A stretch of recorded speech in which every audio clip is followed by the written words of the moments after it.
Hi there, it's Elaine Gardner, the founder of DesignYourHealthyLife.com. I want to share with you some of the tips, tools, and strategies that I use to maintain a positive attitude and protect myself from negativity. And the first category of those falls under the realm or umbrella of protection. I'm very careful about what I expose myself to and what I read. I very rarely watch TV. I don't read the newspaper on a regular basis.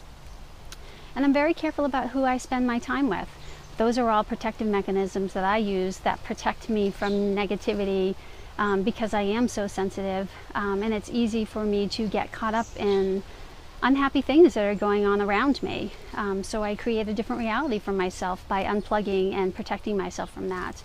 A lot of times when I mention that to people, their first question is, well, how do you know what's going on in the world? If there's something going on that's really important, other people are going to share it with me, so I'm really not left in the dark.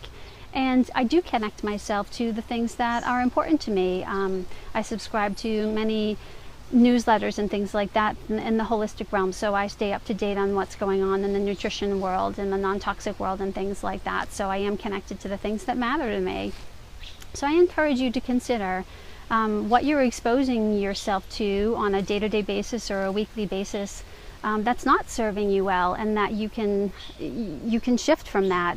And that also includes relationships. So if you regularly spend time with people that have a lot of negativity and that bring you down, I would highly encourage you to examine those relationships and see if there's a way that you can shift it.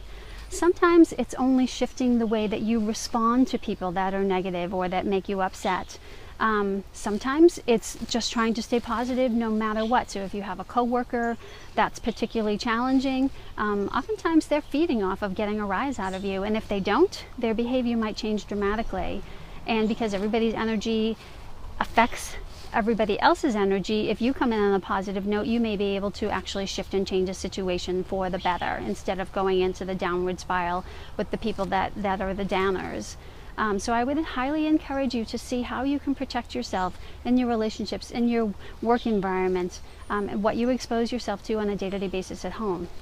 And on the flip side of that, the exact opposite is exposing yourself to really positive things. Anything that lights you up. Spending time with people that are really positive, that support you, that get you, that encourage you, or will listen to you unconditionally, unjudgmentally when you're having a bad day.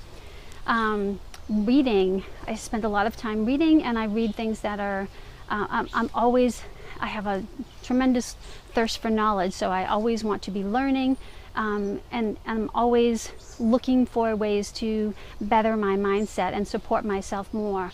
And that can take many different shapes and forms. So some of the things that I've read over the years are about neuroscience and how your brain works. Some of it is more spiritual in nature. Some of them are just self-help books that help you think in a more positive way. Anything that appeals to you or resonates with you that is positive and helps you stay positive is highly encouraged. And practice, that's probably the most important one. When your thought patterns literally change the neural pathways in your body. So if you've been thinking negatively or had negative beliefs, grew up with negative beliefs, got exposed to negative beliefs over the course of your lifetime, you have many more neural pathways that support negative beliefs. So it's very easy for you to go down that pathway. And it takes time for you to reprogram your neural pathways to be more positive. But the more you practice it and the more your neural pathways change to be positive, the easier it is for you to think that way and to default to that way of thinking. So practice, practice, practice, and patience. It's so worth your long-term efforts to do so. Again, this is a new science, and they're just starting to understand how the brain works and how the neural pathways reprogram, but it's so powerful. And never ever forget that your beliefs, your thoughts, your action create your life. You have complete control over that. I know it's easy to say, it's not so easy to do, but it's well worth the effort. And your beliefs and your thoughts completely intercombine with all of your physiology. They change your body chemistry. Negativity sets your body environment up for poor health. Positivity sets your body up for really true vibrant health. So not only is positivity great you think better, you'll be happier, but it will also affect your body so that you'll feel better. So it's really, really worth your efforts. As always, I'm sharing all these tools and tips, hoping that you can, to inspire you to consider all of the things that you can do to create the health that you deserve. You only have one body, you need to protect it. It's essential for living a healthy lifestyle. So I want you to have the health that you deserve so that you can live the life you deserve and get the most out of your time here.